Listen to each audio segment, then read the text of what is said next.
Hey guys, Gene is back from Japan. We're back. We're better together. Yes. Here we are. I want to start by saying Gene and I are working on building something, and we know what it's like to make a quick sale, but we're not in for it. We're not doing that for that reason. We're here because we want to help you build too. We're building something that's lasting. We've been in the business for a long time, and we want to bring you along, and that's the whole reason we're doing this. Yes. We want to offer something to you. We want to bring you along on our journey and help you build something for your future as well. So Gene's going to start off by telling us what's happening in the market. We have a lot going on. So let's start with rates. So Freddie Mac posted this afternoon that the 30-year fixed rate is hovering around 6.49%, which is up from last week's 6.47%. And you're probably wondering why, right? So remember, before the war, oil prices were trading around $69 to $70 a barrel. Mm-hmm. The peak of the war, which was between April and May, oil hit approximately $120 a barrel.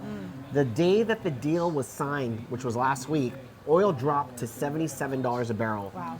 Oil is nearly back to where it was pre-war levels, down 40% from the wartime peak. Now, remember, we've been talking about this for a few weeks now. When oil prices are up, inflation is up, bond yields are up, mortgage rates go up. When oil prices are down, inflation eases, bond yields ease, and mortgage rates feel a relief. Yeah. Going from $120 to $70 a barrel is what prevented mortgage rates from jumping into the high sixes, low sevens. That's why we've been hovering in the mid sixes. So remember, Trump on the 17th, Trump and Iran's president signed the Islamabad memorandum. The Strait of Hormuz has reopened and the U.S. naval blockade has been lifted. 12.5 million barrels of oil passed through the straits that very night. Wow. Now, this is not a permanent peace deal. It's just a framework for them to negotiate over the next 60 days.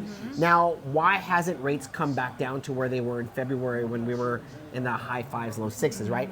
So the Feds also met on the 17th, and their tone was very hawkish, which means that they were tightening monetary policy to control inflation. In fact, 9 out of 12 of the Fed members signaled that a potential rate hike could happen this year.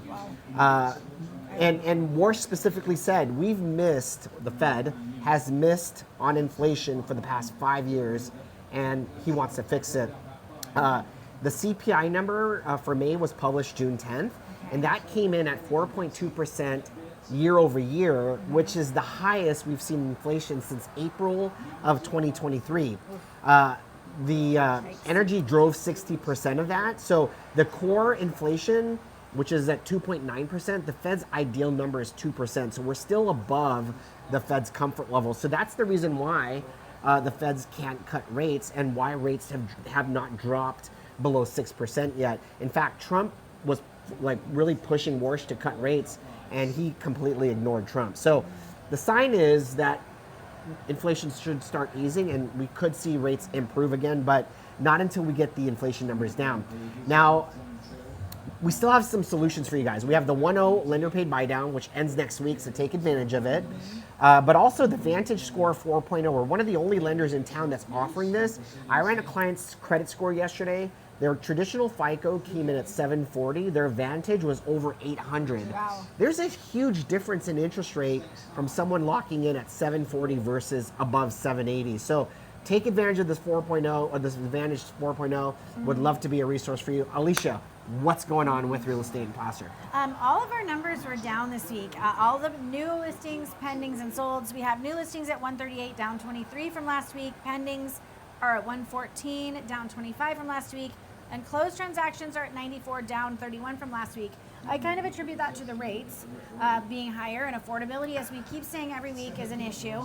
And also, we had a 3-day weekend. Everyone's out of town for Juneteenth and Father's Day. Yeah. Happy Father's Day to everyone. Happy Father's Day. But we want to just focus in on affordability as a primary theme. We are working hard with what we can do. Sellers need to understand, I think, that buyers are being picky because they can't afford to make any adjustments to the property after they're in. Buyers, this is a time for you to look for properties that maybe you can get your hands a little dirty and do some work yourself. Yes. So here we are. We want to meet with you to talk about these in terms of how they relate to you specifically. Sit down with us. But until next week, bye. Bye, guys.